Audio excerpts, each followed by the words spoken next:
All right, it's 7 o'clock. We'll go ahead and get started. Did you have any questions about prior material? Oh, okay. So, last class, some of the last things that we did in the previous class, we talked about first the five, kind of those five traditional historical obstacles, laziness, forgetting the object, non-application, over-application, the five traditional obstacles, um, laxity, excitement, and then we talked about the negative states of mind that are often associated with the kinds of mental events that bring us out of our concentration on any given chosen virtuous object. Generally, this tend to be very emotionally charged objects, things related to the energy of attachment, the energy of anger, jealousy, deluded pride, and so on. Those are the kinds of very sticky sorts of thoughts and feelings that are the ones that often take us down tangents and other places other than the intended object.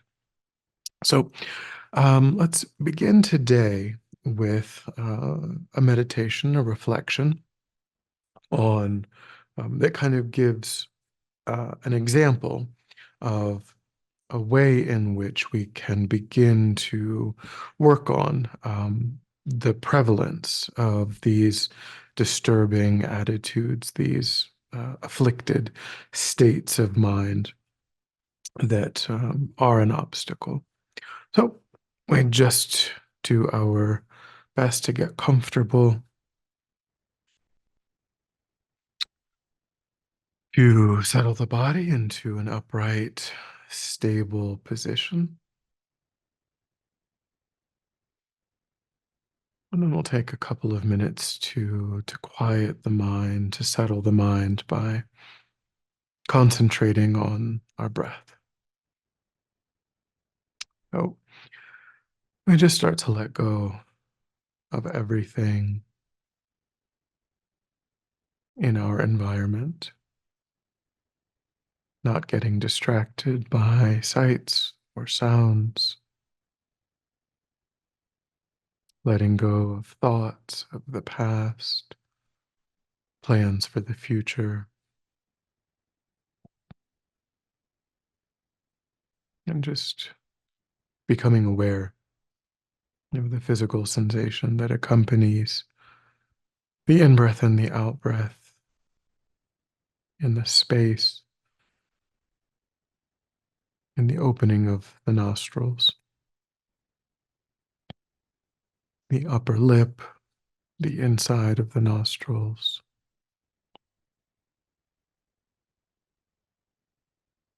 whatever we can perceive as we breathe naturally, breathe normally, and just concentrating our awareness on that one physical sensation, giving ourselves the instruction that when anything else arises in the mind, we will notice quickly and we will lift our attention from that distraction and place it gently but firmly again and again on the breath each time a new distraction arises.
And then the second step is to establish our motivation.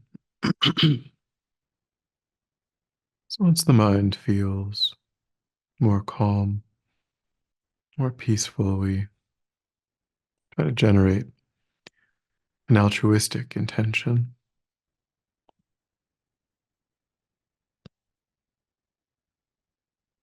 thinking of the benefits of our practice and thinking that they are not for oneself alone, but that they are also helping us to create new capacities in our own mind to be of benefit to others. That when we ourselves have more patience, more love, more compassion, more generosity, then those around us will benefit.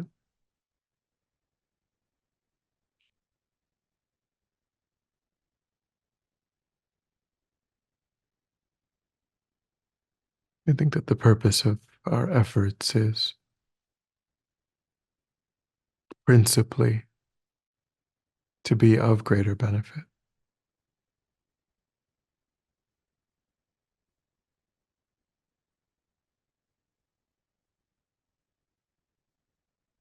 And then with that motivation, let's review the last few days of our lives,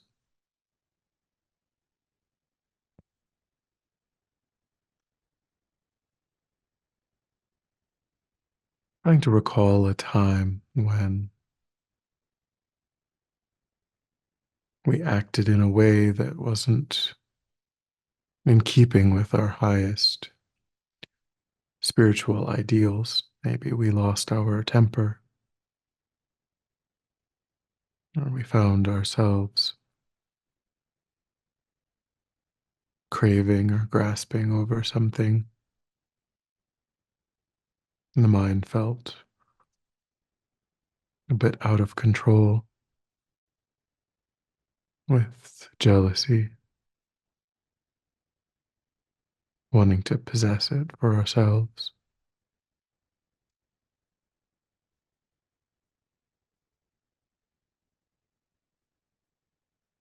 However it might be, think of a time when,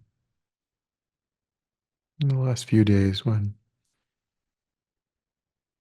one of those afflicted states was arising.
And try to reflect on how that event unfolded when one's own mind was under the influence of jealousy or anger or attachment, whatever it might have been. How did that impact your decision making, your actions of body and speech?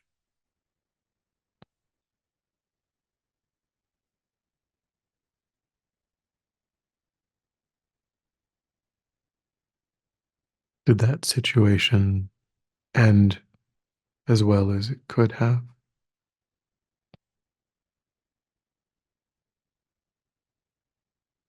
Think of the implications of the influence of that afflicted state of mind in your own direct experience.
And begin to reflect as well on the quality of your mind in that moment,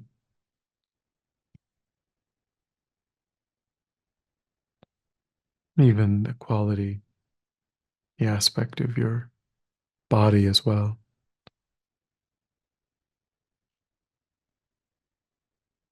Did the mind feel stable, peaceful,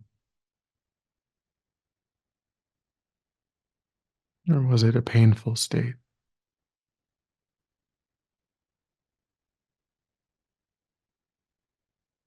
Just try to pay attention to that experience and come to some conclusion.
And then begin to imagine that you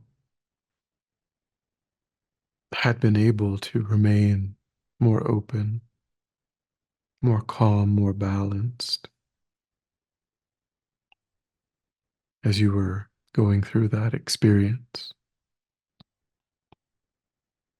How might that have changed the outcome of the situation, your own inner experience? And what would that have looked like? What different words or different actions would you have used?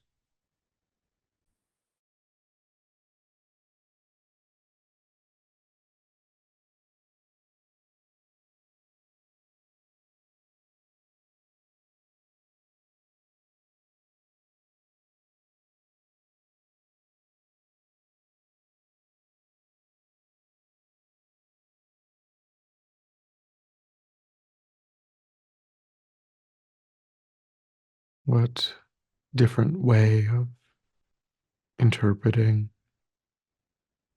the event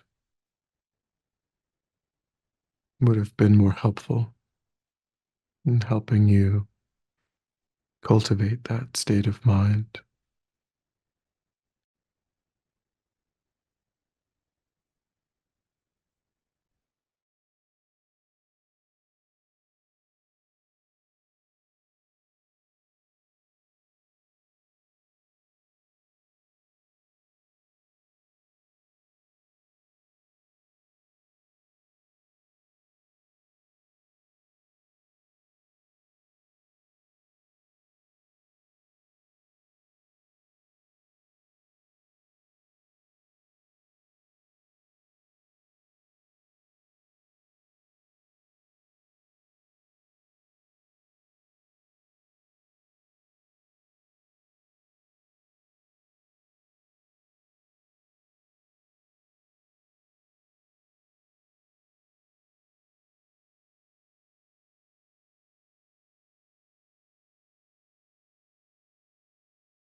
And then replay that event from beginning to end, imagining those completely different thoughts, responses.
And try to give rise to a strong determination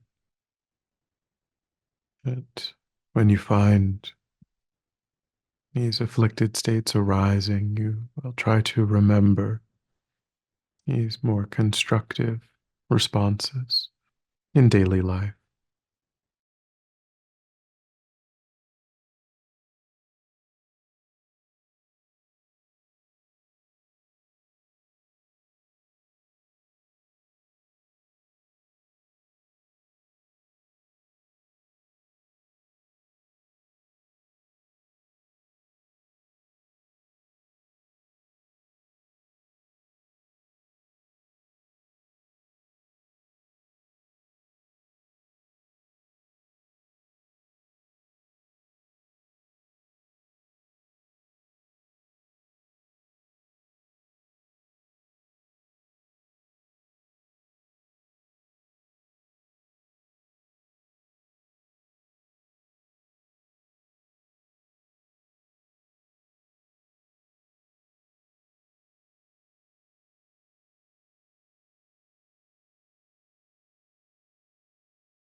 And then we will conclude meditation with the fourth step, the step of dedicating. We think we reflect on the motivation that we established, and we reflect on the actual session of meditation that we engaged in under the influence, the force of that motivation, that positive motivation. And think that by carrying through on that motivation, we've generated positive energy in our minds. We intended virtue, we engaged in virtue. And the result of engaging in virtue is that positive energy. So think of offering that positive energy to spiritually meaningful, beneficial goals, aspirations.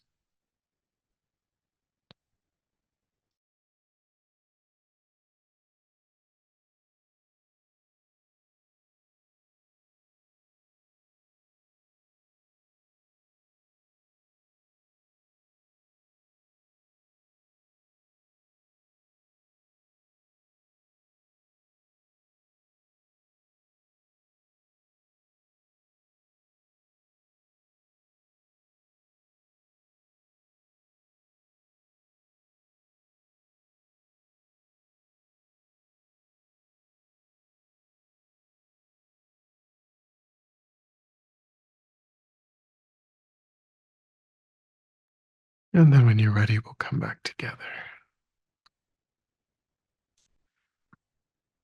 All right. Have any thoughts or questions come up?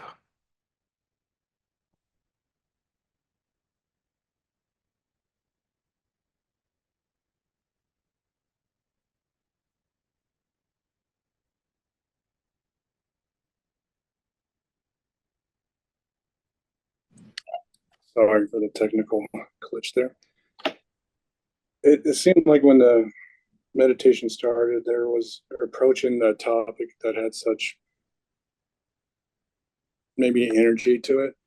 It seemed like the stories became kind of sticky as anytime you got into it, you found yourself maybe going off the concentration, going off on a side story. But over time, just like returning to the breath, it seemed to be less sticky, less energy to it. Yeah, I mean, I think that that's we're switching gears pretty dramatically when we go from like just sort of living our day and then like saying, oh, I'm going to do a session of meditation. And so that's, why it's really good to always start with, a few, not just say, okay, well, I'm going to do compassion meditation. So I'm going to just sit down and start thinking about compassion. Or I'm going to start thinking about, to give yourself a buffer of like, 5 minutes where your object is not analytical. Your object is something that just, something that you can just be single pointedly placed on and give your mind some time to kind of get in the habit of staying, be like, okay, well, yeah, these distractions, and then noticing that, like, oh, okay, this is what I'm doing. I'm supposed to stay on the object. I'm supposed to not just, be doing all of the everything that I was doing all before that today. This is different. This is meditation. And so we move into meditation with a few minutes. And yeah, the hopefully the mind does. And some days are going to be better than others, and some sessions within the same day are going to be better than others. Some sessions will just feel completely hopeless. It'll just be a battle the whole time. And others will go really well, kind of just the energy, the winds just are flowing, better at that time. And so it just is more, so it's all just kind of part of the process. It's sort of like a scatter plot, where hopefully there's a trend line, but you've got a whole bunch of data points above and below, kind of a general trend line that goes kind of toward focus and toward, over time. But you're going to be above and below that trend line every day. But yeah, it's always, yeah, definitely. It's the 9 round breathing, any kind of sort of transition process. It's kind of how to best way to do it. Okay, so we'll talk a little bit. The next sort of little topic is another, almost like another type of meditation in a way. We've talked about the two major types. We've talked about analytical meditations, which involve, an active phase where you're following chains of reasoning, and then it is that is combined with or followed by um, some arising of an insight based on that analysis, based on that reasoning. To the best of your ability at that day, at that time, given your level of study, your prior practice, your understanding, some sort of insight does arise, and then you rest your attention on that insight. You hold your mind to that insight. That's an analytical meditation. Another kind of meditation is is non-analytical or stabilizing, where you don't analytically or conceptually generate the object. You could take the breath as the object. You could take bodily sensations as the object. You could take, kind of natural mental events as the object. Objects that you're not actually generating through analysis.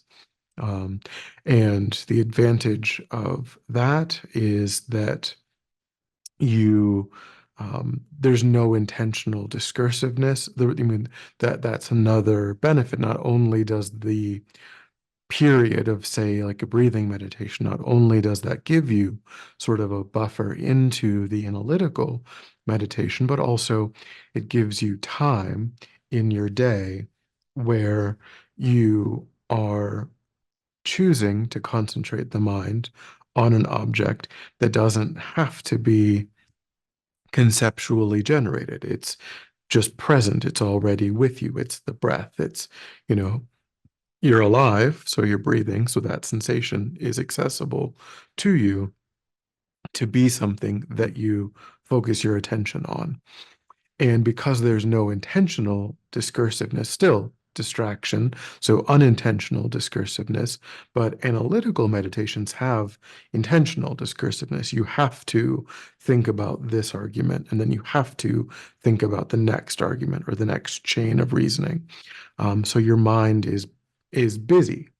With breathing meditation, there's no needed or required busyness of the mind. And that can speed along in conjunction with dealing with distraction.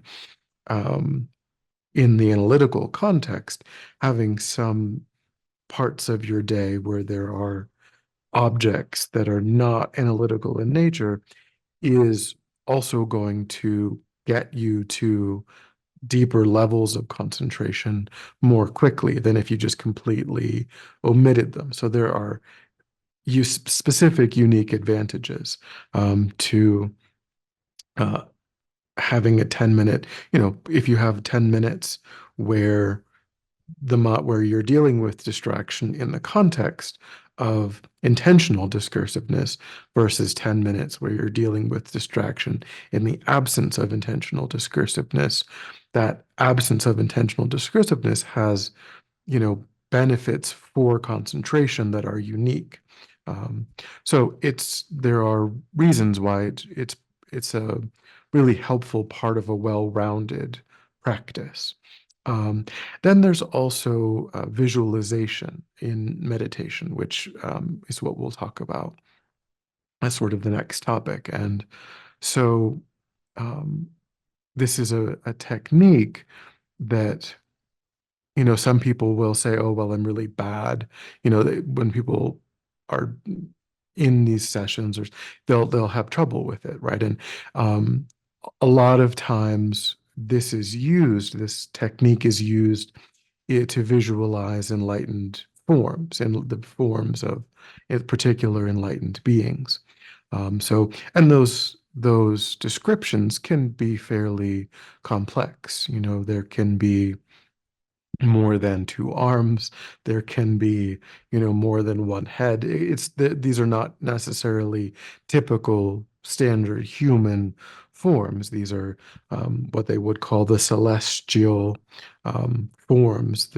Even you could say Samogakaya aspect of enlightened beings rather than the sort of normal traditional human form. So there can be additional complexity there, and people can say that they struggle. But what's important to keep in mind is if we feel like we struggle with that, we can recollect that if the meditation was on our favorite food, or the meditation was on our spouse or our child or our parent, or our best friend or our boss at work, um, we could imagine that that person was sitting above the crown of our head very easily.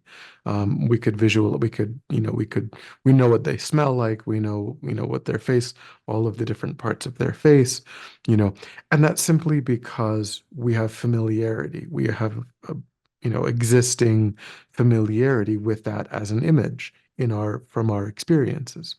So we should have confidence that over time, if we're taking the object of the historical Buddha as the visualization object, or we're taking the image of, the Buddha of compassion, or Tara, the, Buddha of enlightened activity, um, or medicine Buddha, or any of these forms, that it's foreign and unusual for us now, to think of, forearms and, these different types of forms. But given a few months, given a year of repetition, we will be able to very, very easily, in great detail, have these forms, come to our minds. So we shouldn't get discouraged and think, oh, I'm bad at visualizing. Um, and so this, as a technique, is, I would say, is complementary to analytical meditation. In a way, it's complementary to, once that form once we have that familiarity, after some time, then in a way, it's also similar to a stabilizing meditation, right? Because we're so familiar with the object, then the object just is there when we think of it. Um, and then we can just hold our attention to that object. So it is also something, it's a technique that people also use to make progress in concentration. So if a person, just as something to experiment with, as something to play around with, including as part of a practice, um, it is something, or if a person feels like they don't really resonate with breathing meditation, some people may not feel as though or they, on a particular day, particular time, just they're not resonating with that as an object, then switching and using, I mean, or decide, maybe ideally, deciding ahead of time, because we don't want to get into the habit of like just feeling frustrated and then switching midstream after we've already sat down. It's quite good to decide before we sit what the object is. And then even if it doesn't go well, really trying to stay with it. And then for the next session, maybe switching gears and saying, okay, well, the morning, maybe that I really struggled. So maybe in the afternoon, I'll try a, a different strategy. But if we just give in to frustration or we give in to boredom, then we're going to be constantly switching. It's like kind of something to be thinking about. But we could decide that that's going to be how we develop concentration is primarily through visualizing, for example, the form of the Buddha.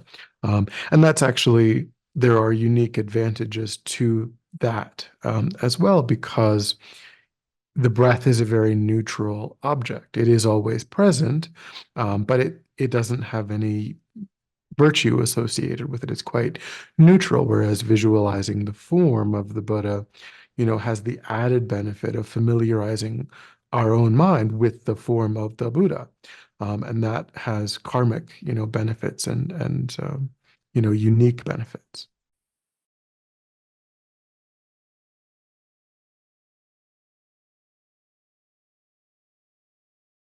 So the other thing that I would say about that kind of technique is that, as I mentioned, it's one of its purposes, one of its um, values or utilities is in concentration, but the other is kind of as a complementary approach to analytical meditations on many topics.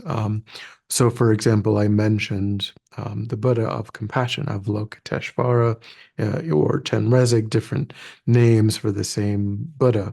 Um, and there are different forms of Avalokiteshvara, Chenrezig that one can visualize.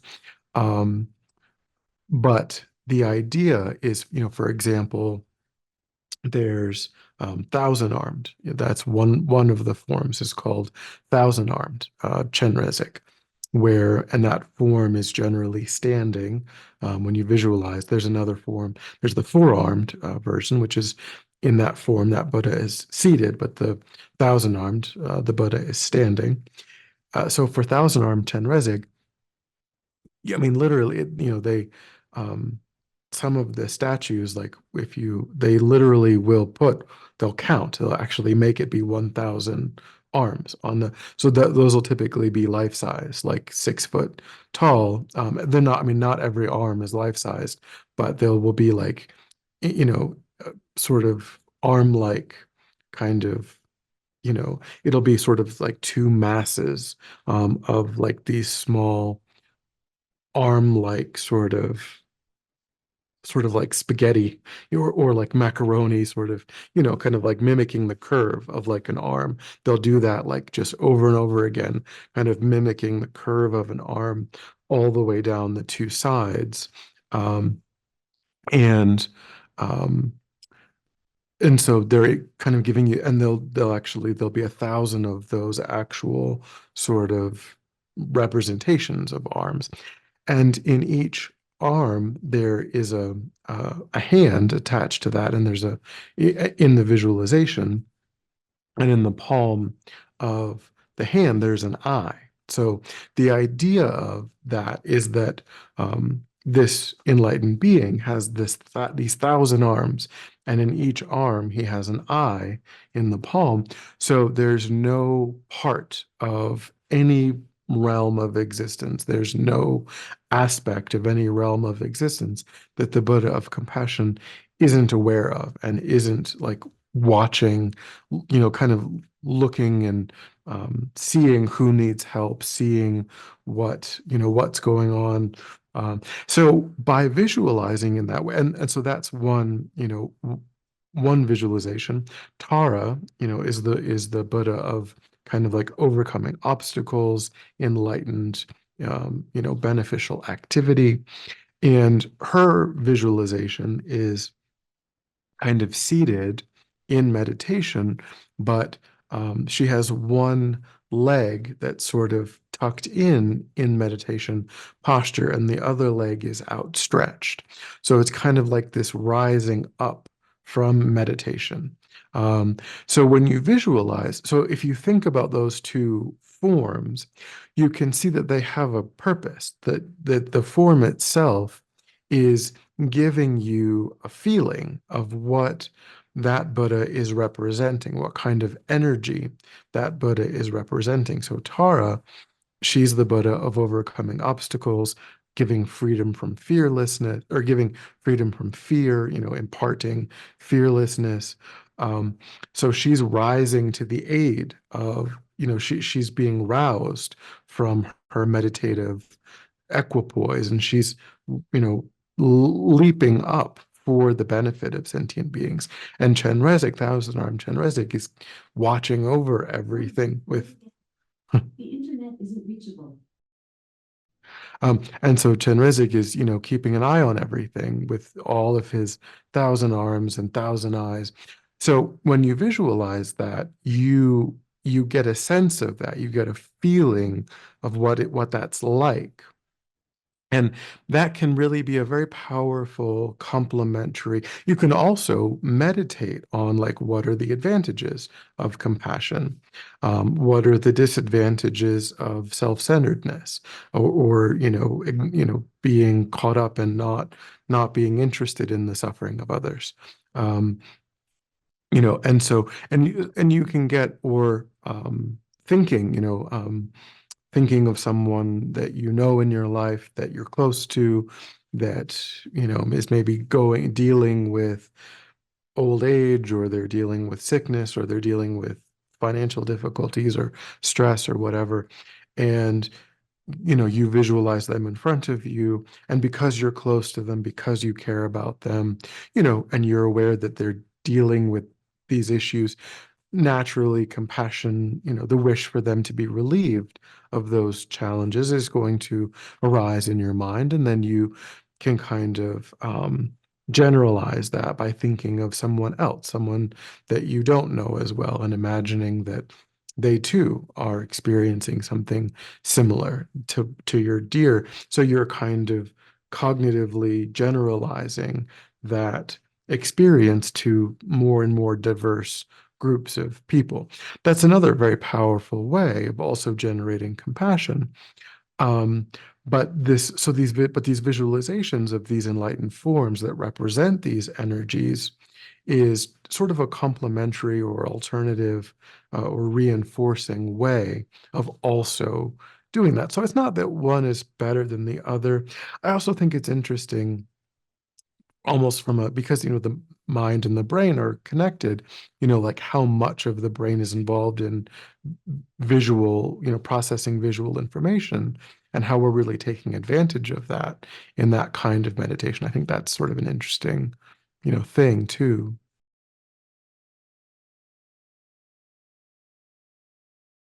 So I wonder if that's, if that's because when they do like when they do brain imaging of people who are visualizing, it's the same parts of the brain that are actually involved in just um, remembering a visual image, versus actually looking at it. The brain kind of can't tell the difference. The areas of the brain don't really, they light up in the same ways in response to thinking of a visual form versus actually looking at a visual form. So I think it's and the brain has so many areas that are related to processing of visual information. I always thought it was interesting that visualizing is such an important technique in Tibetan Buddhism. I just wondered if they were kind of inadvertently taking advantage of how our brains work and how powerful that is in our brains.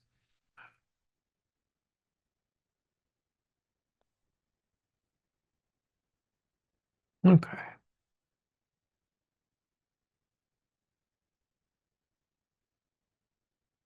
Any thoughts or questions?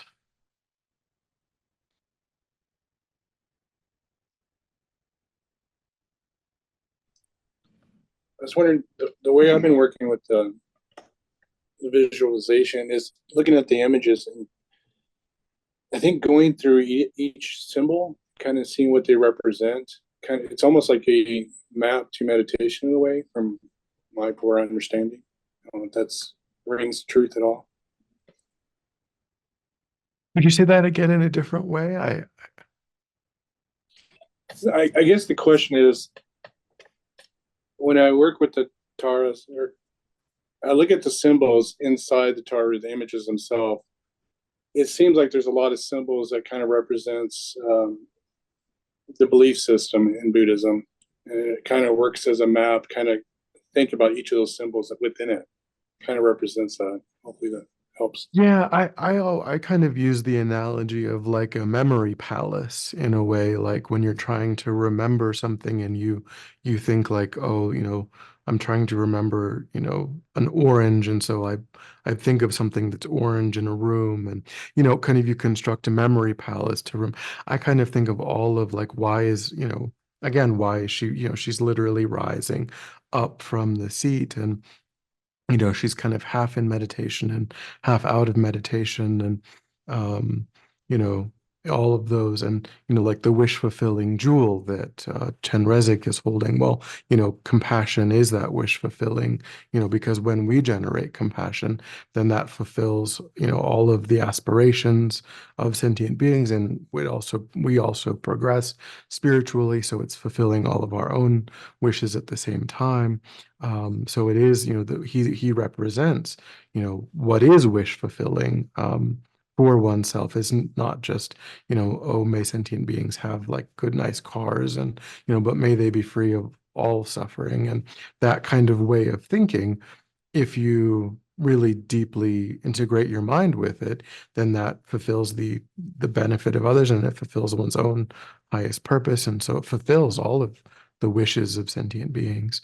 Um, so yeah, I mean, there's incredible meaning in all of the, why is Tara green? Why is Medicine Buddha blue? Why is, the colors and the different, energies that they represent, um, and then also, I mean, we haven't really looked at mantra. Mantra is a little bit, more advanced, but mantra's not really addressed in Meditation 101, but it's also, of course, true that particularly visualization of enlightened beings, pretty much all enlightened beings will also have a mantra that is unique to that enlightened being. And that is said, the resonance of that mantra is said to be working kind of on the subtle energetic level of the body, to help a person kind of, in a way, I don't know, sort of match that frequency or kind of match that energy that Buddha is representing. So the constant repetition of the mantra too is also, um, again, it's not really addressed in this course, but it is true that, Shakyamuni, that I think basically every enlightened being has their own mantra as well.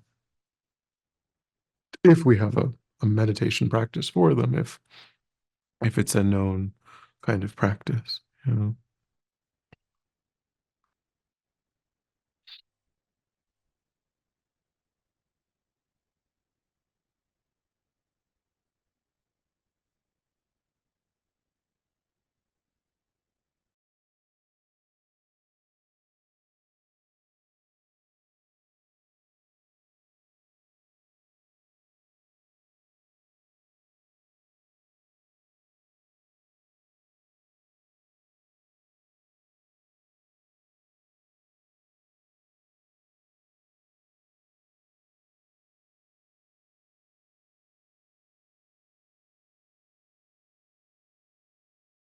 Oh, I don't know if I have much more to cover in the course.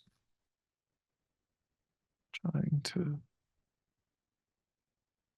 see in my notes if there's.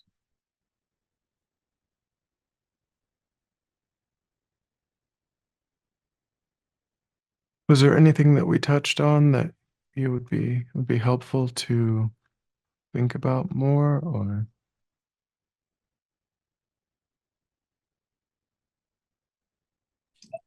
When doing the Taras, you're visualizing.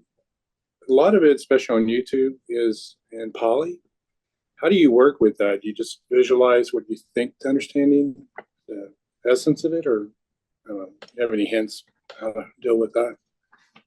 You mean like when they talk about the syllables of the mantra, like being in Tara's No, heart, or? no, my apologies. Let me be a little more clear. Just kind of experimenting, going on YouTube and looking at the Taras, going through the um, meditation steps. A lot of it's in Pali, of course, right? So some of them I can't find the English translation. So how do you work with that? You do get some kind of descriptions, but it's not maybe the most reliable way to tackle it. Yeah, so in Venerable Sangye Kadros, or she writes under Kathleen MacDonald, in her book, How to Meditate, she has, yeah, she's got two, I think, Tara meditations in there. I believe there's a prayer to Tara, and um, then a Tara, and then so I think there's two in there. Um, and I don't know, does she have, is it in Awakening the Kind Heart? Let's see. That's her.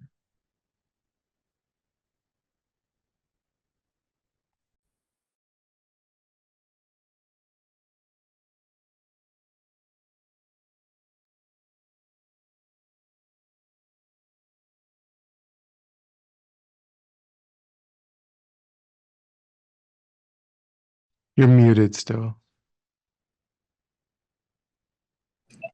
Uh, I know the book on how to meditate. I just got this book like yesterday for the next class. She definitely has it on part six, like page 219. There's one there, how to deal with it. So, Yeah. Yeah, there's one, yeah, part six, Prayer to Tara, under prayers and other devotional, and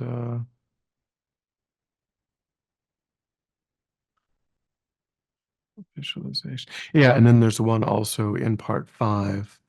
Yeah, she has a meditation on Tara, the Buddha of enlightened activity. That's the third meditation in part five under visualization. Then there's part six, and she's got the sixth meditation, or I'm sorry, the seventh meditation called Prayer to Tara. So they're slightly different versions. Um, and yeah, those are the two that I'm most familiar with. Those two.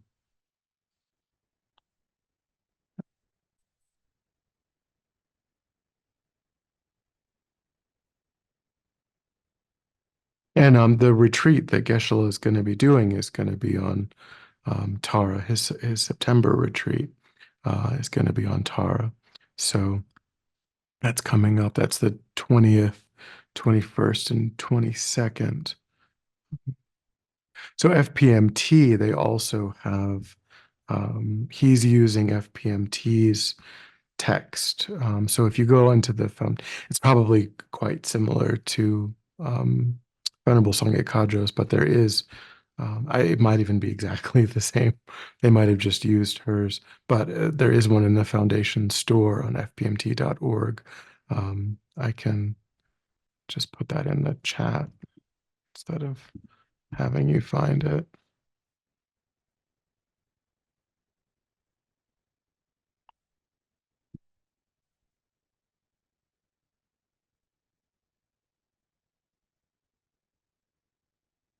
And then and there's also, I mean, there's more than one Tara too. There's Um, there's white Tara, mainly there's, in terms of the lower tantras, there's mainly green Tara and white Tara. So when I say the Buddha of enlightened activity, that's green Tara. That's not white Tara. White Tara is a different, very similar, form, but White Tara is a Buddha that's related to long life, longevity. So overcoming like obstacles related to a short, if a person is dealing with a lot of health obstacles or, challenges to their physical well-being, then White Tara, meditating on White Tara can help to clear away those karmic obstacles that are arising in relation to their health, their longevity. Green Tara is more like, obstacles, um, daily life obstacles, obstacles to success, obstacles to, um, you know, with some people, just that are having trouble with their business, or, of course, it's good to try to, think more about spiritual obstacles rather than, worldly obstacles. But any kinds of fears or anxieties or those sorts of obstacles, just sort of worldly challenges. That's what green Tara would be associated with. There's 21 Taras. The prayer to the 21 Taras is a different. And that prayer is in. So let me. So I was going to put it in the chat. So I will do that. Um, in this text, the prayer to the 21 Taras is also like included, because there's red Tara and yellow Tara. I mean, there's 21 different versions of Tara. Um, and the highest yoga tantra form of Tara is Chittamani Tara. So there's lots of Taras.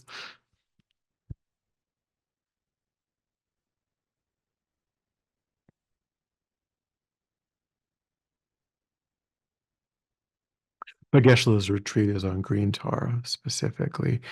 I don't know to what degree he might talk about other forms of Tara, but it's a green Tara retreat generally. And we'll be using the FPMT's text that I put in the chat.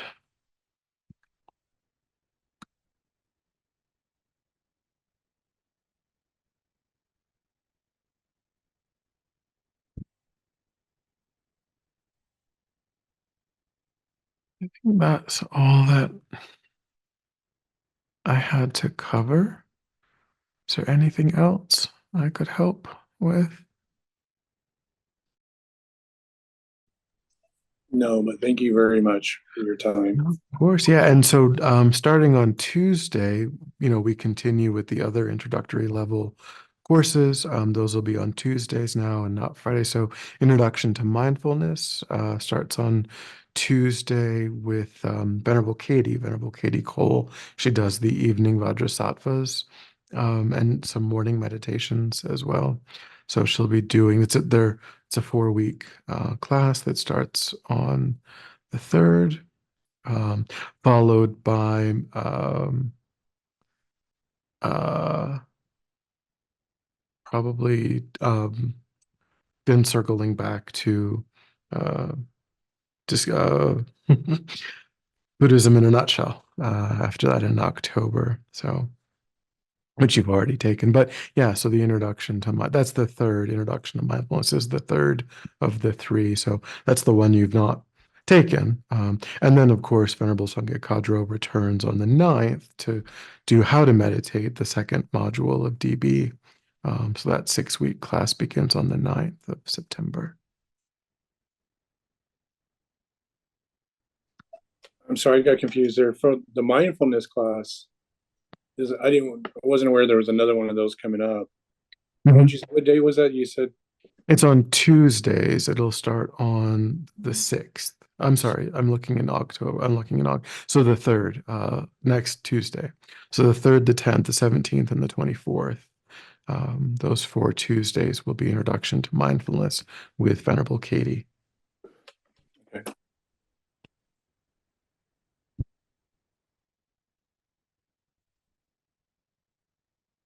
right. Well, it's Friday, so have a good weekend. And yeah, class is coming up. And then the retreat's coming up in 3 weeks. 3 weeks. Yeah, I'll be there on the next class, Tuesday. So thank you. Actually, no, I'm going to be there tomorrow for the. I think you have another class tomorrow, Saturday, right? Oh, yeah, Gandon tomorrow is Yeah. doing a day long on and then topic is escaping me, but yeah, he's got a day long tomorrow, Okay. 10 a.m. All right, take care.